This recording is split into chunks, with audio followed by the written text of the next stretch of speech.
परम शांति। आप सभी का स्वागत है हमारे माँ बापू जी के यूट्यूब चैनल पर। आज मैं बुक पढ़ रही हूँ। बुक का नाम है लाइफ इन मल्टीवर्स। चैप्टर 13 ब्रह्मांड का विसर्जन और ब्लैक होल। ब्लैक होल का वैज्ञानिक दृष्टि से विश्लेषण। आधुनिक विज्ञान के अनुसार संपूर्ण विश्व का अस्तित्व एक संयोग मात्र है। वैज्ञानिकों की अवधारणा ये है कि यूनिवर्स स्वयं ही बनता है और विकसित होता है और सारी खगोलीय घटनाएं स्वतः ही होती रहती हैं। उदाहरण के लिए वैज्ञानिक दृष्टि से देखा जाए तो सूर्य एक बहुत ही बड़ा परमाणु रिएक्टर है जो अपने केंद्र में प्रतिपल 50 करोड़ टन हाइड्रोजन के अणुओं को जोड़कर हीलियम में बदल रहा है। इसी नाभिकीय अभिक्रिया मतलब न्यूक्लियर रिएक्शन में असीमित ऊर्जा का जन्म होता है और इसी ऊर्जा से पूरे सौरमंडल को प्रकाश तथा ऊष्मा मिलती है। परमाणु अभिक्रियाएं अत्यंत शक्तिशाली और विस्फोटक होती हैं, लेकिन फिर भी सूर्य पर इस विस्फोटक गतिविधि का असर नहीं होता है। ऐसा इसलिए है क्योंकि सूर्य के भीतर दो तरह की विपरीत क्रियाएं कार्य करती हैं। एक गुरुत्वाकर्षण बल जो कि सूर्य के पूरे द्रव्यमान को केंद्र की ओर खींचता है। दो परमाणु रिएक्शन की विस्फोटक शक्ति जो पूरे सूर्य को उड़ा सकती है। क्योंकि ये दोनों क्रियाएं विपरीत दिशा में कार्य करती हैं, इसलिए सूर्य सामान्य तरह से प्रकाशमान रहता है, मगर वे हिसाब समय के पश्चात सूर्य का सारा हाइड्रोजन हीलियम में बदल जाता है। सूर्य के केंद्र में इतना अधिक दबाव होता है कि हीलियम का भी नाभिकीय संलयन न्यूक्लियर फ्यूजन शुरू हो जाता है और सितारे के केंद्र में कार्बन का निर्माण शुरू हो जाता है। ऐसा करते करते और भी भारी तत्वों का निर्माण होता जाता है। कार्बन के बाद नियॉन, ऑक्सीजन, सिलिकॉन और अंततः लौह तत्व का निर्माण होता जाता है। जैसे ही सितारे में लौह तत्व एक निश्चित सीमा से अधिक हो जाता है, वह ठंडा होने लगता है क्योंकि लौह के आगे की नाभिकीय अभिक्रियाओं के लायक दबाव सूर्य के भीतर भी नहीं होता। इसी कारण अंततः सूर्य के अंदर का परमाणु रिएक्शन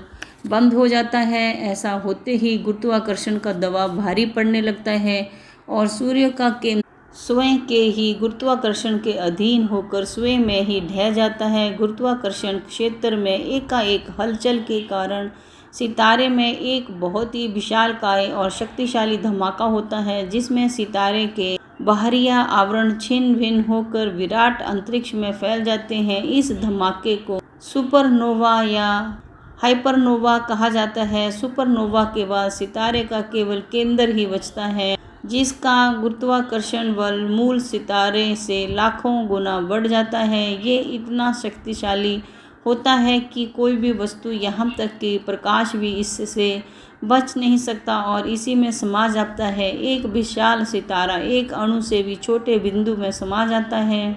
इस बिंदु को सिंगुलैरिटी कहा जाता है। सिंगुलैरिटी विज्ञान जगत में अभी एक बहुत बड़ा प्रश्न है। ये वो क्षेत्र है जहाँ भौतिक विज्ञान के सभी ज्ञात नियम काम करना बंद कर देते हैं। यहाँ ना तो समय है, ना ही अंतरिक्ष है, ना ही कोई तत्व है और ना ही कोई ऊर्जा है। ये पूर्णतः अज्ञात क्षेत्र है जिसके गुणों का वैज्ञानिक केवल अनुमान लगा सकते हैं। सिंगुलैरिटी के अंदर क्या है कोई वैज्ञानिक नहीं बता सकता।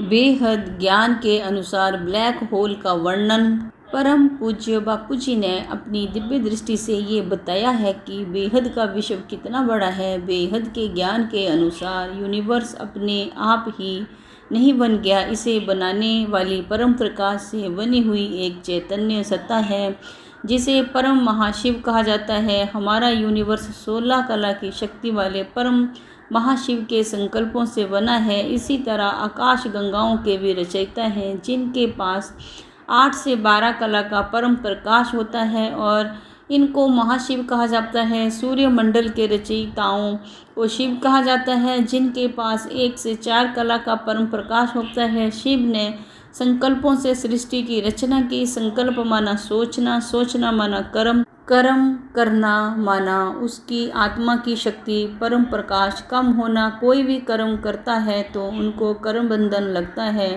चाहे मनुष्य हो या परमात्मा, रचयिता और उसकी रचना हमेशा एक दूसरे से जुड़े होते हैं। रचनाओं की नेगेटिविटी उसके रचनाकार को पहुंचती है, जिस कारण उनके अंदर परम प्रकाश का व्यय होता रहता है। शिव का परम प्रकाश उनकी रचनाओं को मिलता है और रचनाओं की नेगेटिविटी मतलब डार्कनेस शिव को मिलती है। इस तरह अरबों खरबों सालों में शिव का सारा परम प्रकाश खत्म हो जाता है और ब्लैक होल बन जाता है और ब्रह्मांड का विनाश मतलब अंत हो जाता है। शिव भी परमात्मा से आत्मा बन जाते हैं, शिव जीव बन जाते हैं। शास्त्रों में कहा है प्रतिपल अनंत ब्रह्मांडों का सर्जन और विसर्जन होता है। प्रतिपल यानी महाशिव का एक पल बराबर ब्रह्मा के 100 साल, ये समय अनुमानित होता है।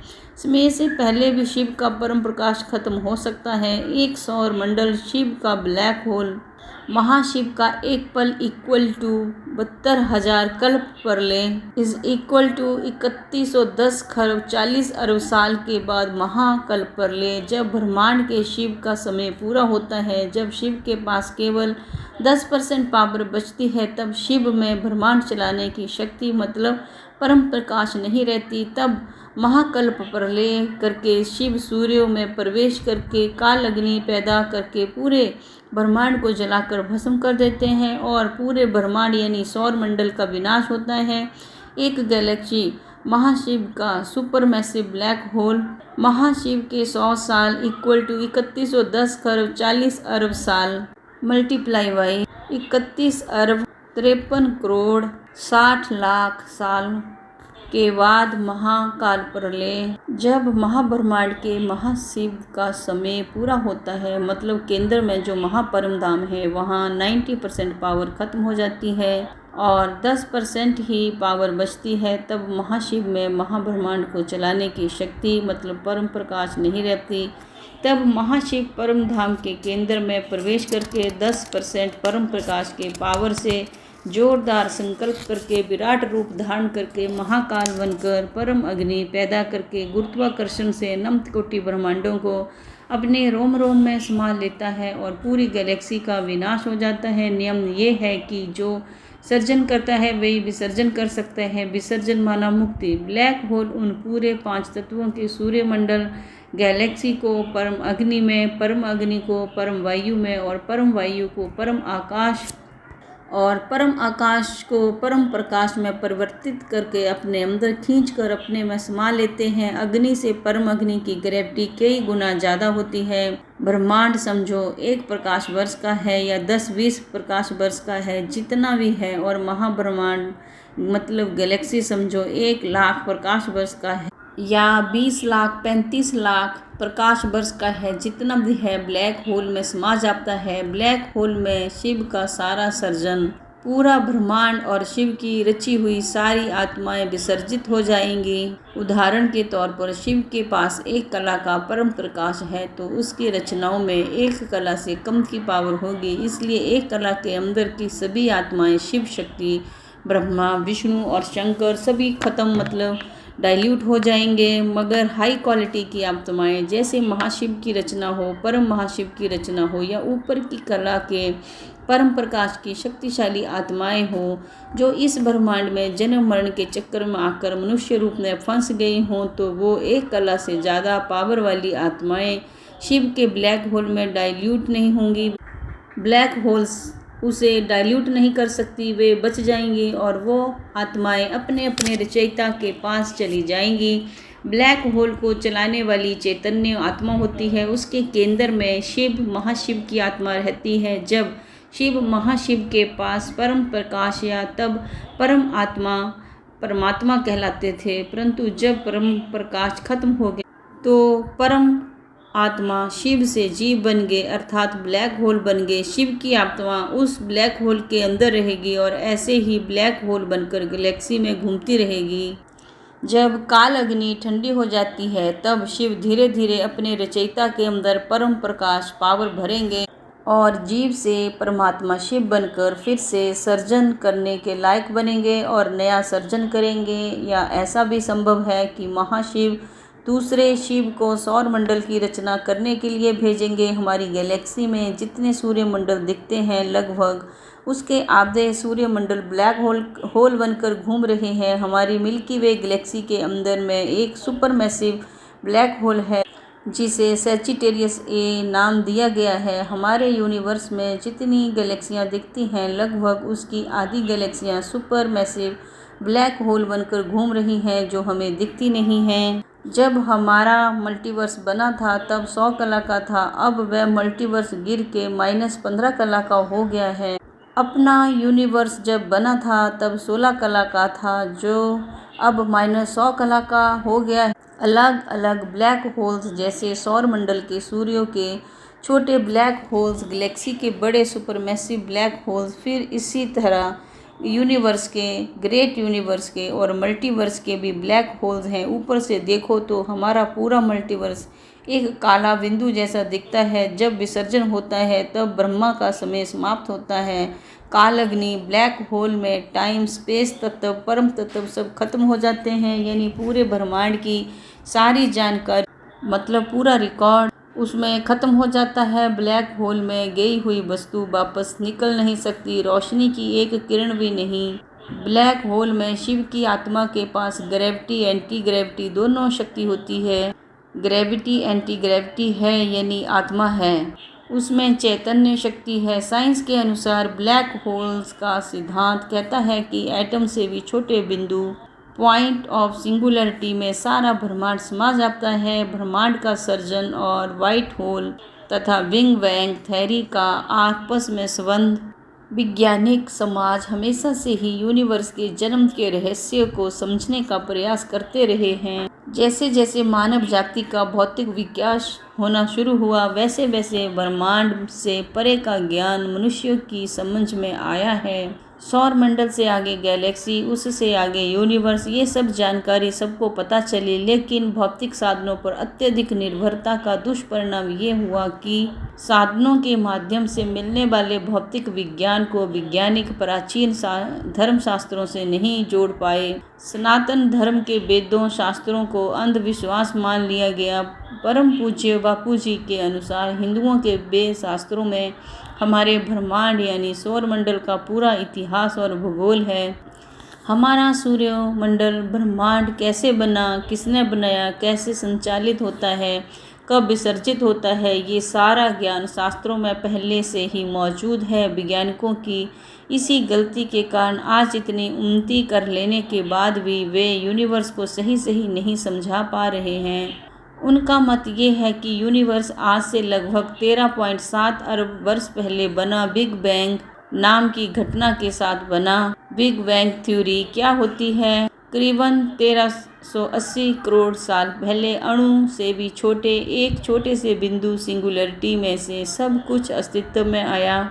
एक छोटे से बिंदु में विस्फोट हुआ, उसमें से ऊर्जा पूरी तरह से फैल गई और एक पल के करोड़वें हिस्से के अंदर ये विश्व अपने अस्तित्व में फैल गया और एक बिंदु का कभी न रुकने वाला विस्तार होने लगा। इसी समय अंतरिक्ष का जन्म हुआ, साथ ही साथ समय अस्तित्व में आया। ये ऊर्जा अरबों साल फैलती रही और ये ऊर्जा इतने सालों में धीरे धीरे ठंडी होने लगी। इस ऊर्जा तथा अति सूक्ष्म कणों के बीच हुई पारस्परिक गुरुत्वाकर्षण प्रक्रियाओं से सारी चीज़ों का, जैसे कि इलेक्ट्रॉन, प्रोटॉन, न्यूट्रॉन, पदार्थ, पृथ्वी, तारे, आकाशगंगा का निर्माण हुआ। मतलब शून्य से अनंत का अस्तित्व आया। यूनिवर्स के जन्म के विषय में वैज्ञानिकों की सबसे बड़ी त्रुटि है कि वे हमेशा ही सौरमंडल, आकाशगंगा तथा यूनिवर्स को एक विराट प्रयोग की तरह देखते हैं। वे अंतरिक्ष को तथा यूनिवर्स के रहस्यों को किसी स्थूल मनुष्य की दृष्टि से ही देखते हैं। यही कारण है कि उन्हें संपूर्ण ब्रह्मांडों, आकाशगंगाओं तथा यूनिवर्स की वर्तमान अवस्था एक संयोग मात्र से निर्मित हुई लगती है। उनका मत यही है कि बिग बैंग के बाद भी सारा यूनिवर्स मात्र गुरुत्वाकर्षण बल के कारण ही अपने आप बन गया। ये भी तब जब वे गुरुत्वाकर्षण बल क्या है और कैसे उत्पन्न होता है सही नहीं जानते हैं। वास्तव में ब्रह्मांड, आकाशगंगाओं तथा यूनिवर्स को व्यवस्थित ढंग से पूरे प्लान के साथ बनाया गया था। हर गैलेक्सी के क्रिएटर अलग हैं, हर सूर्यमंडल यानी ब्रह्मांड के रचयिता अलग अलग हैं और इनके सर्जन विसर्जन की अवधि भी निश्चित है। व्हाइट होल और ब्रह्मांड का सर्जन 14 जून 2006 को नासा के स्विफ्ट उपग्रह ने एक गामा रे धमाके को रिकॉर्ड किया जिसे वैज्ञानिक समझ नहीं पा रहे हैं। इसे GRV060614 नाम दिया गया। ये धमाका हमारी जानकारी की किसी भी साधारण घटना से मेल नहीं खाता। साधारण गामा रे का धमाका ज़्यादा से ज़्यादा 2 सेकंड का होता है, मगर इस धमाके का समय 102 सेकंड का था। 102 सेकंड का समय केवल बड़े तारे का ढहकर सुपरनोवा का धमाका हो तो ही हो सकता है, मगर भौतिकी शास्त्री ये जानकर हैरान थे कि ये किसी तारे का कोलैप्स होकर धमाका नहीं हुआ था। ये एक वाइट लाइट का धमाका एक अत्यंत छोटे बिंदु से हुआ था तथा ये हमारे सूर्य से 1 खरब गुना ज़्यादा शक्तिशाली था। ये सभी गुण वाइट होल के गुणों से पूरी तरह मेल खाते हैं। वैज्ञानिक सोचते हैं शायद उनके पास इस यूनिवर्स में वाइट होल के अस्तित्व का पहला सबूत है। सैद्धांतिक रूप से वाइट होल का अस्तित्व होता है। स्टीफन हॉकिंग के अनुसार भी वाइट होल का अस्तित्व हो सकता है। परम पूज्य बापूजी के अनुसार जब शिव की पावर 10% ही बचती है तब शिव 10% पावर से परम अग्नि काल अग्नि पैदा करके परम अग्नि की ग्रेविटी से खींच के पूरे ब्रह्मांड का विसर्जन करते हैं और ब्लैक होल बनता है। जब परम अग्नि ठंडी हो जाती है तब शिव अपने अपने रचयिता से धीरे धीरे परम प्रकाश व्हाइट लाइट भरते हैं।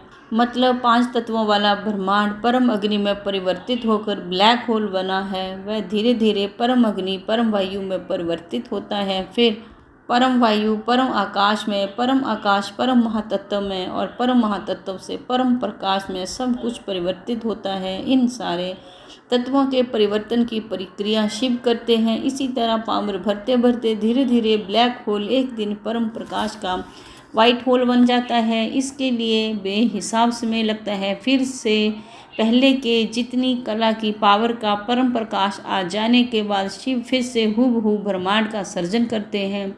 इसी तरह सभी अपने रचयिता से पावर लेते हैं और सर्जन करते हैं। शिव एक सौर मंडल का मालिक अपने रचयिता मतलब महाशिव महाब्रह्मांड का मालिक से, महाशिव महाब्रह्मांड का मालिक अपने रचयिता परम महाशिव परम महाब्रह्मांड के मालिक से और परम महाशिव यूनिवर्स का मालिक अपने रचयिता परम परम महाशिव ग्रेट ग्रेट यूनिवर्स के मालिक से उसी तरह आगे चलता रहता है।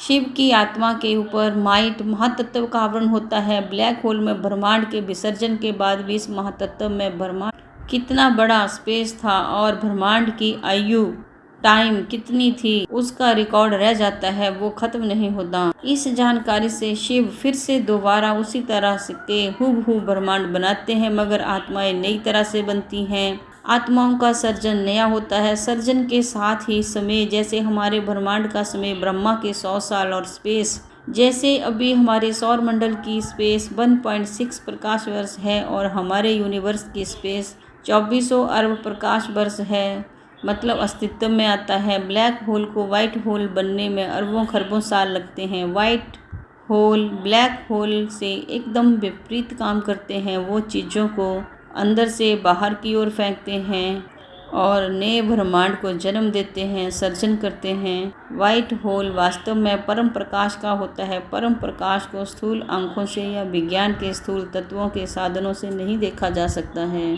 परम शांति। की परम शांति सोचो, बोलो परम शांति। Join us daily for live meditation, 10 p.m. to 11 p.m. on YouTube Live. Subscribe now. Website www.paramshanti.org.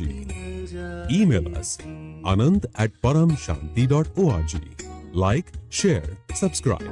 Join today. बेहद की परम शांति।